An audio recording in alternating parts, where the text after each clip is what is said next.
This is the Good Neighbor Podcast, the place where local businesses and neighbors come together. Here's your host, Jeff Gardner. Welcome to the Good Neighbor Podcast. Today, we have another good neighbor on, Wasim Jarrah with Concierge Realty Group. Wasim, how are you today, man? I'm doing great, Jeff, and thanks for having me on. Absolutely, man. We're happy to have you. So, new to the show, to the audience that already knows you, maybe they're clients of you, maybe they were clients of you long ago and maybe forgotten, or the audience that does not know. Tell us a little bit about your business. Wasim, what do you do? So 17 years I call it in real estate. Out of those 17, 15 actually buying and selling properties, and we've sort of shifted our mindset in the last 2 years to being a hospitality business that just happens to sell real estate. Okay, so can you explain that a little further? A hospitality business that sells real estate. So what does that mean exactly? So what we've done is that we've looked at the real estate experience and we've said, you know what, we want to make it better. We don't want to make, buying and selling real estate only transactional. We actually wanted to move it up to be more relationship based. We wanted to dig down deeper rather than go wider when it comes to clients by understanding, what it is that they're really looking for, what makes them happy, learn more about their families, learn more about their hobbies, learn more about their favorite foods, trying to do stuff where, we become very intimate through our, relationship with the client when working with them as well, but beyond. Yeah, I love it. So really digging your roots in deep with your clientele and potential clientele. Yeah, no, of course. We've realized that people right now are really missing the whole relationship. They miss you talking to them on the phone, then sending them a DM or a text message. They miss you dropping by and treating them like a human being, right? Rather than a tag on an item or an item that you're going to be trading. And I think that's something that we see a lot in business today, where the focus is let's just do more, sell more, rather than let's dive in and really get to know the people, get to know their families, see what makes them want to do certain things, and just build honestly friendships moving forward. Yeah, I could not agree with you more, Wasim. That's what we very much try to do here, is elevate the community, and connection is the name of the game for us. Just really trying to have real, honest, human to human connection. I think it's great for business, but business is just a category of life for me. It's really feeling fulfilled in life. And I don't think we can do that very well without really getting to know the humans that are in our sphere. So I love that. Wasim, tell our listeners, myself as well, I'm very interested to know so 17 years in the business, that's a long time. What led you to this? Tell us a little bit about your journey getting into the whole real estate and hospitality world, and meet. I'm very interested in why you chose to go so deep with your customer service. I mean, you alluded to it already a little bit, but tell us a little bit about that journey. How did you get into it? So 2005, I graduated. I did electronics engineering technology, and right after that, I went out to Vancouver. I was working for TELUS, and came back here, Rogers and Bell. It wasn't fulfilling. I think for me, I'm a social butterfly. I like to be around people as much as I can. So coming back from Vancouver, did really well over there in the year and 3 months that I was there. It just happens in Vancouver that during the summer everyone goes on strike there. So they took some employees from Ontario there, paid us really well. So came back with some money, invested in condos on Yonge and Finch.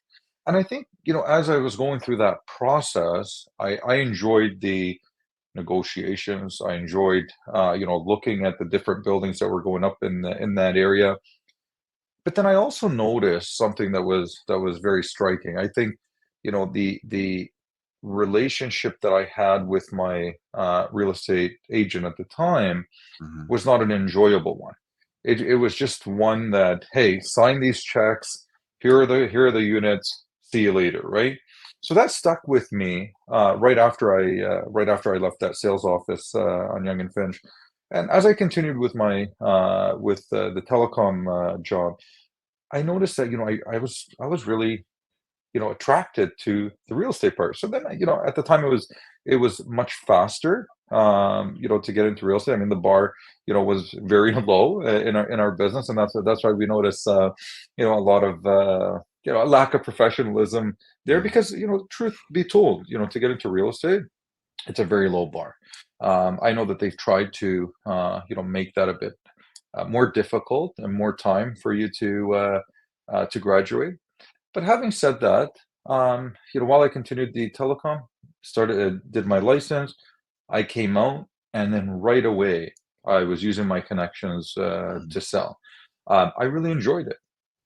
But one thing that I learned over the number of years as I was doing it is that failure was imminent. Because what happened was I never set up my business as a business. I was just coasting along. If there was a deal, great. If there wasn't a deal, it's not like, I had a business plan in place and I was working on it every single day. I was lead generating every single day. It wasn't like that. Mhm. And I almost failed in 2012, where I almost shut down. I think I made like $60,000 that year in the whole year, right? Which was interesting. But as we went on, we started noticing that we were providing. I wanted to provide a service that people that didn't have contractors, didn't know lawyers, didn't have home inspectors, didn't needed stagers. So we became more of consultants for the homeowners or the buyers that are looking to purchase. Who do they contact to get something done? Who do they contact to assist them with something? They needed movers. So then we started building our business by providing a lot of that service to them. And we're like, okay, this is great. So they come to us and we're very resourceful. Mhm. And then we expanded on that and saying, okay, well, if we're very resourceful and we're helping out the clients by becoming concierge, what more can we do to make their experience enjoyable? What more can we do to show them that we're also invested in their success as well? And that's how, we went from more of a real estate business to a hospitality business that just happens to sell real estate. I love it, man. We've had so many great entrepreneurs on this show, and I've been privileged enough for doing this for about 10 years to really just deal with business owners, maybe anywhere from 3 to 5 new ones every day. That's what we do. And so many of them have similar stories. It seemed like, I mean, correct me if I'm wrong, but at least a part of that was you went through an experience, which a good portion of it was enjoyable, it seemed, but you started to identify some areas of weakness. And then at some point basically said, I can do this and fill in those gaps, turn those weaknesses into strength. And that seemed to be on the connection side of thing, the caring for people, not being a real estate agent or a salesperson or whatever the business is, and have your client just be another number or, just another bit of profit, moving the business forward, but not the relationships. We love that here. I really think the best businesses nowadays, especially locally, care much more for the human and try to provide that we call it the dream service here, like paint the dream for your client so they can really have like a vacation experience rather than so many friction points and just make it a smoother, more enjoyable experience for them. Buying homes can be very stressful. I've been through it. I have a number of real estate clients who share these stories with me. So if we can even just lower the stress and make it a more fluid experience, you're increasing the quality of that person's life from this huge purchase. The body doesn't respond all that well to stress. We don't like being in a stress response all the time. So if we can just even calm their mind, make them feel more comfortable that somebody cares about the decisions they're making and guiding them along the way is something that I found in some of these great entrepreneurs. It seems like you're doing that as well. That guide along the way rather than just like, here's your thing, bye. Call me when there's a problem. Really that consultant. And I like that you say concierge because that's what I think of, that person that I can call with whatever needs I have and they will be there to support me.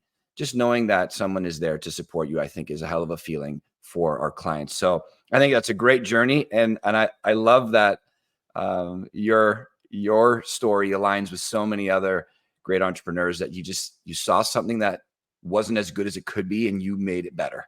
That's why I love entrepreneurship so much. I think people are out there answering the problems that humans go through every day, and that makes life a little more enjoyable. This is something that I'm really curious about in the real estate business. I'm very green, but as I said a few times, I'm lucky to have many real estate agents in my life. A lot of them are very good at what they do, and they've shared some experiences with me. But it seems like there are a number of these out there. So can you tell us about some myths or misconceptions about the real estate business that maybe some audience members are thinking about right now? They think they have the answer in their head, and it may be very different from the truth. So the one thing that I would say is that don't get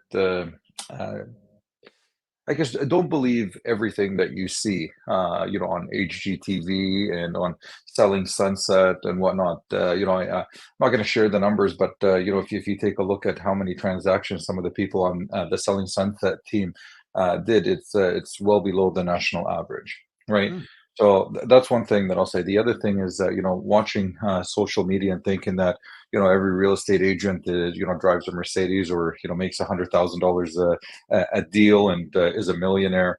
That's not the case. So just to give you some stats, about 92% of real estate agents registered will sell less than 2 homes a year. Just do the math, right? In the latest stats that came out from the Toronto Regional Real Estate Board in 2023, less than 70,000 homes sold on the whole MLS system, where you had 73,000 realtors registered on the Toronto Regional Real Estate Board. Just do the math. Real estate presents an opportunity, and here's what I'm going to say. In terms of the positive spin on certain things, right? It really provides an opportunity, and it provides an opportunity if you want to work hard, if you want to put a plan together and have the right people around you to help you. Real estate provides an incredible opportunity. It provides an incredible opportunity for you. It's very self-fulfilling, but it also provides you a great opportunity to be able to give back, to the community. And I think that's the main focus that that we have is providing the excellent service, going as deep as we can with our clients, and not only in a transaction. Here's one thing that I'm going to mention to you, Jeff. We do certain things here with people that are not even clients, people that we just got to know that we have not transacted with yet, right? People that we might not represent because they're not looking to sell for another 10, 15, 20 years, whatever the situation is. But that doesn't stop us from making them feel good. That doesn't stop us from, a Friday night knowing that, they have some relatives coming from overseas, and we call them up and we say, hey, by the way, Friday night, don't make dinner. We're going to send you guys some stuff for you guys to enjoy. We don't want you to be troubled by it.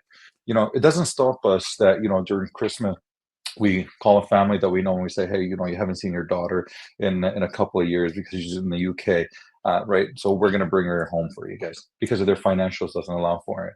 Yeah, so I'm blessed. Like, honestly, I thank God every single day. I thank God every single day for what God has given me, what me and my team have worked hard for.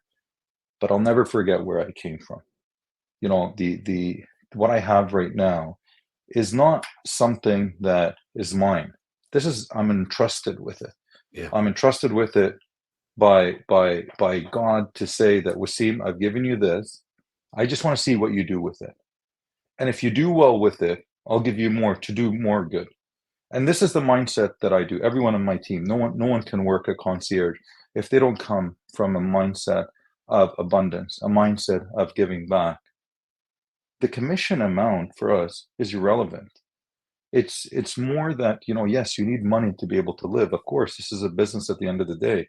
You need staff. People have, need roofs over their head, and they need food as well. But as well, you take a look at what about the people that are out there? I've been blessed to, create a certain amount of wealth. But what does that do for me? Mm. Creating the wealth for me doesn't satisfy me. Creating the wealth for me satisfies the desire that I have to be able to use that money to give back. Because people today need roofs over their head. People today at the food bank need food. People today, have, some of the employment programs that we support with community living for individuals with developmental challenges. People today need senior services. People today need some. So I don't subscribe to that whole notion that, I'll give money when I'm close to my deathbed, right? As part of my legacy. But how do you know when you're going to even get there? No one knows when they're going to get there. So my wish in life is to die poor. Because that means that God gave me something, entrusted me with something, and I used it to the best of my abilities while I was able to. Man, I love your philosophy for life, man. It's a big passion of mine. Ours align quite a bit. I have my rule for life tattooed on the arm, so the reminder every day. But one of the ones that I don't have, not yet anyways, that is very important to me. It's the only post-it note on my monitor here. Used to have post-it notes all over the place to remind me of who I want to be. But it's goodwill compounds faster than revenue. And that just means if you're out there doing good, good things are going to happen. And then another one is, you said you wanted to die poor. Mine is die with nothing left to give, right? That example of, wringing out that towel, no drips left, don't die not knowing what you're capable of, and, still be having so much left to give, rather than just accumulating wealth for the sake of accumulating wealth. We look at it, and it seems like you do as well, is a tool. It's an effective tool. It can be a tool for bad. It can be a tool for indifference, or it can be a very good tool for positive. So I love the way you think, man. I love that philosophy. And I like that your team's on board with that, because honestly, as I'm sure you know, that is a hard path that you've chosen.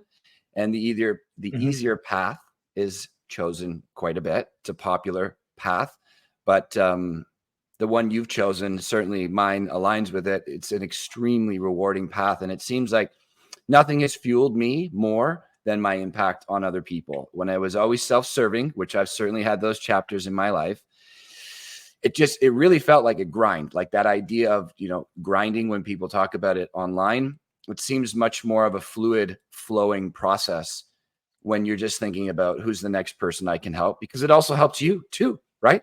It's this beautiful thing. Whatever made us, whatever you believe in, designed us in a way that if we help, it helps us too. So you really want to feel good about yourself, go out there and help people. I love it. I love your philosophy, man. That was really good. Outside of business, and it seems like a huge portion of your purpose in life, which I totally dig. What does Wasim get up to for fun, man? What do you do outside of work?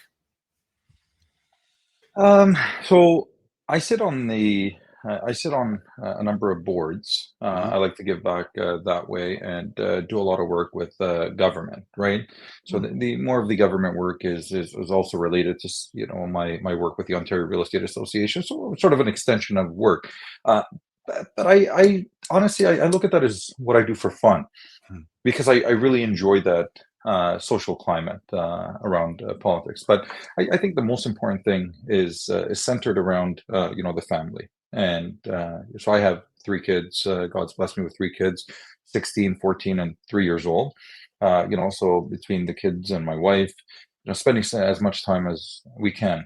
But, understanding that, we try our best to balance life and work, but there is no real work-life balance. I hear that a lot, and I Nope. tell I tell entrepreneurs all the time, right? That's not something that is available to us for you to continue to grow and give back and have that purpose.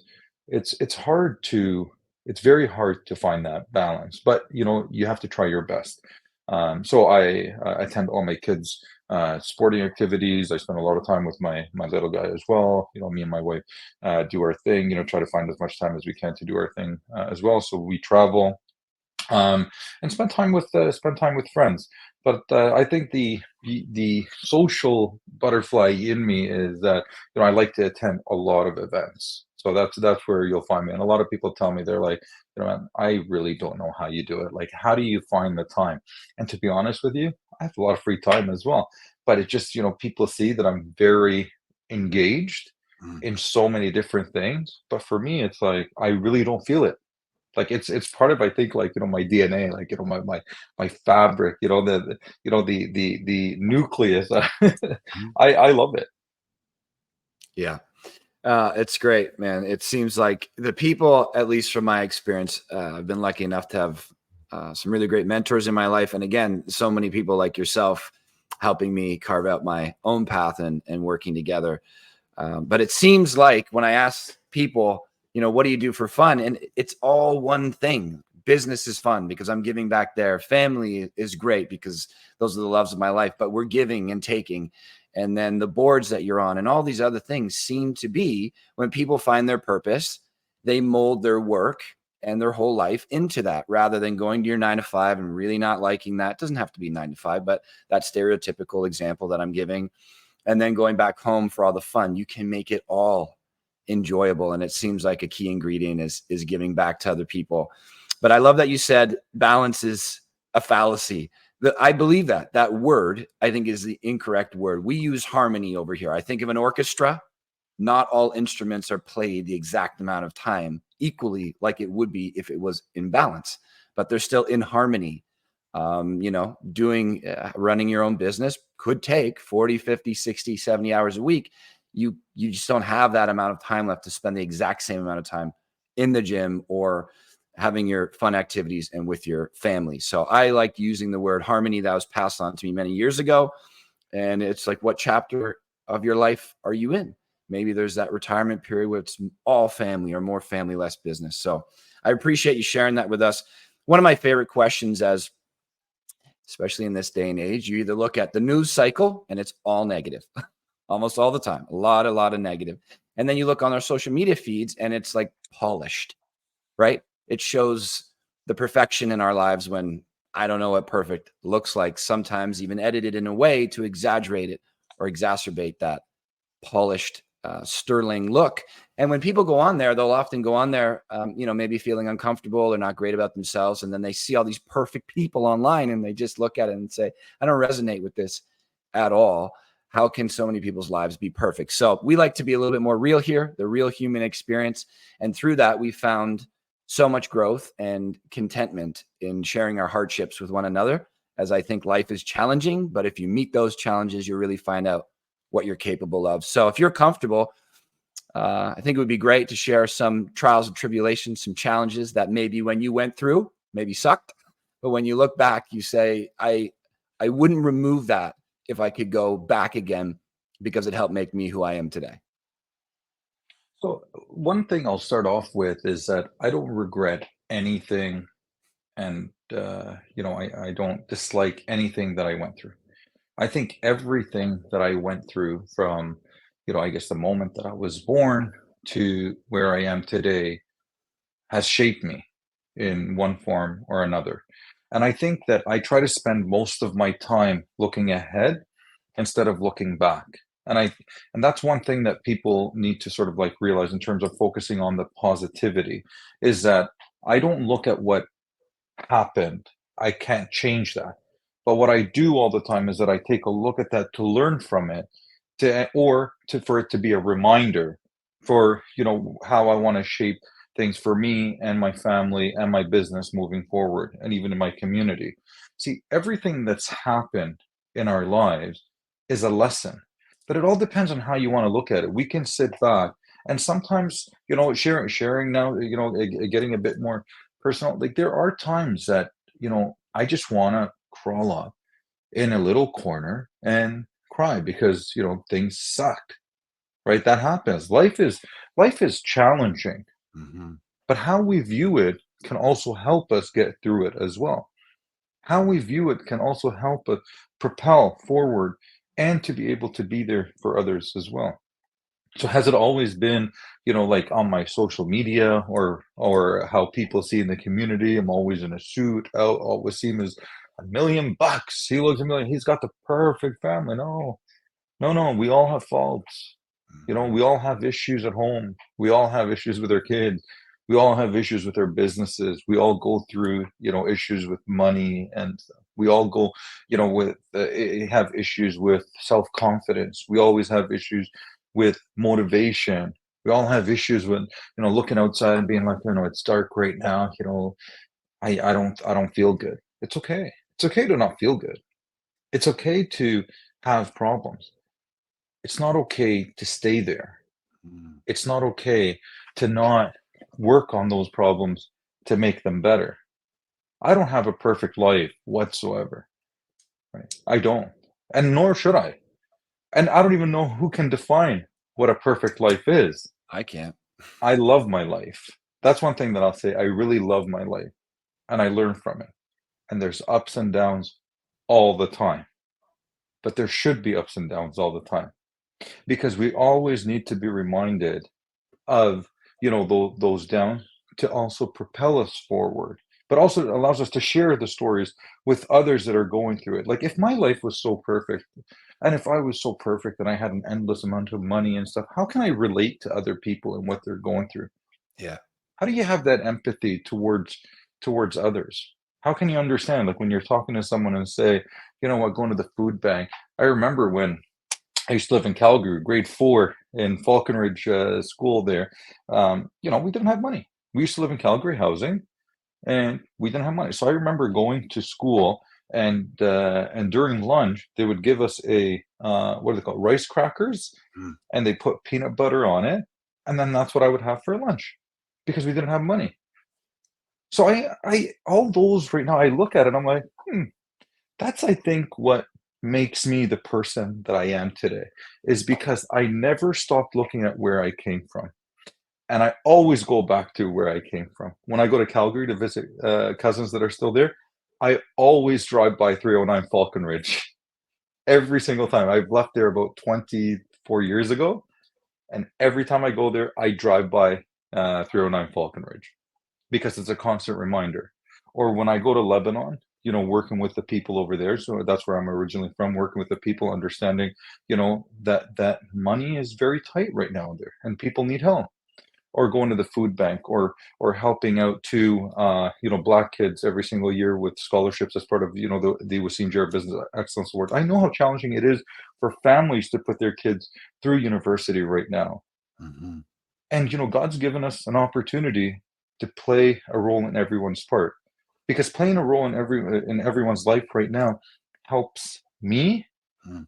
deal with a lot of the stuff that I'm going through as well, because it provides that sunshine, it provides that light, it provides that happiness. Yeah. So life isn't perfect, but also what's perfect? Wow. That was like a mic drop moment right there. That was great, man. I mean, I think you nailed it. Maybe life is perfect. They're just the way it is. I don't think if we had any challenges, we would be grateful. It's like the yin and the yang, right? There's a dot of light in that full dark side, and there's a dot of dark in that full light side. That means it's always happening. It's always around. We're grateful for the sun because we've had the darkness. We're grateful for the darkness because we've had the sun.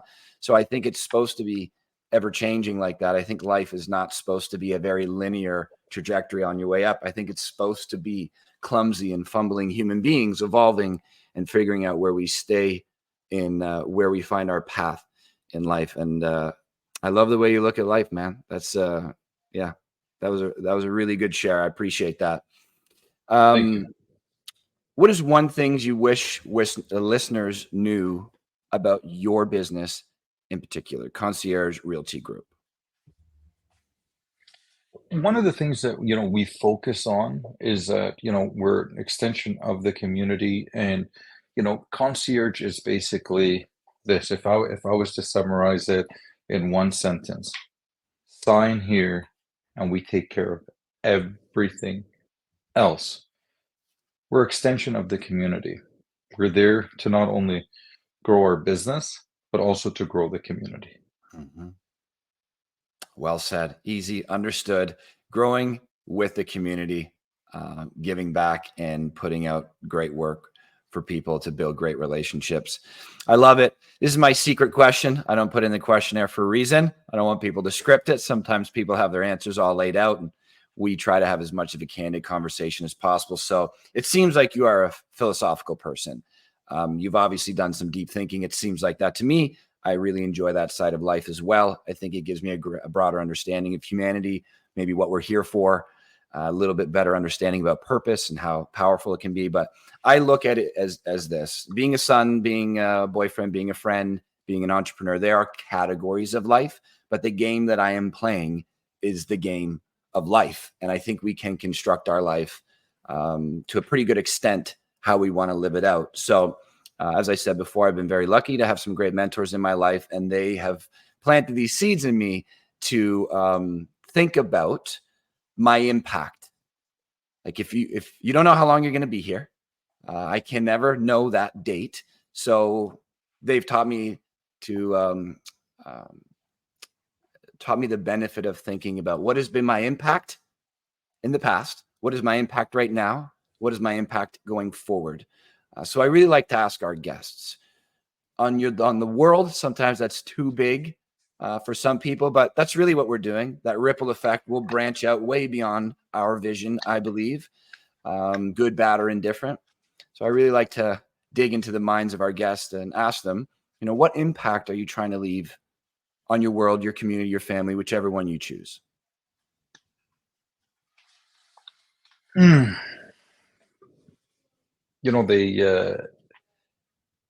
my grandfather died, talking about mentors, so he was my mentor. I was very young when we came to Canada in 1988. I was 7 years old. He followed us a couple of years later and then died about a year and a half after that. And I was very close to him, and he taught me a bunch of things. And to answer your question, he didn't have a lot of wealth at all, right? But he was very intelligent. People in the community looked to him for advice, settling disputes, a lot of social justice and social services to bring in. And what I noticed about him is that the legacy that he left in everything that he did that wasn't attached to money. His home was always full, but he didn't have a lot, right? People respected him, but he didn't have a lot. People loved him. People cried and wept when he passed. So I think for me, Jeff, what I want to look at and what I'm teaching my kids right now is, how do I want people to view me after I pass? How do I want people to view me and view my kids? And what is that I'm going to teach my kid? Compassion is a big thing. Compassion is huge, where we have compassion for everyone around us, but also to look at each other as one race, one people, not to differentiate based on religion. You don't know right now what religion I am. We're having a great conversation. If I was to see you fall on the street, I would run. I wouldn't ask you, where did you come from, and what's your sexual orientation and gender and everything like that. And what I want is peace, and knowing that I can live in harmony and create some harmony around us. Where I teach my kids right now during Christmas. So just to put it out there, I come from the Muslim faith, but during Christmas we celebrate Christmas by getting my kids to go out and get toys, and we deliver it to people that are celebrating. Right? What I do is that I take my kids and I introduce them to the real history of and the suffering of Black people, and not what they see online right now and certain songs and whatnot that they might see, but get them to see the real peace in the world by spreading a lot of the stuff that we feel can reach that. I think the legacy that I want to leave in people, the impact that I want to leave, is that to have respect, to have respect, to have compassion, to appreciate diversity, to create that equity and that inclusion around us. And that's what I will do. Wow. It's beautiful. It's beautifully said. Where can listeners find out more about you? After seeing this, probably going to want to contact you. How do they do that? So we're online, Concierge Realty Group Inc.com, and our office, we're in Aurora Newmarket area. We've got two offices here, 416-899-5566, and obviously on our social media, Concierge Realty Group. We're on all channels. Wasim, that was a great conversation for me, man. I hope you enjoyed it. Really happy to have you on the show and share all that you did. It was a pleasure. Yeah, no, pleasure's all mine. I appreciate you. I appreciate everything that you do and what this podcast looks to achieve. So I thank you very much for allowing me the honor to be on it. Thank you, man. That was great. Thank you for listening to the Good Neighbor Podcast Midhurst. To nominate your favorite local businesses to be featured on the show, go to gnpmidhurst.com. That's gnpmidhurst.com or call 705-413-3775.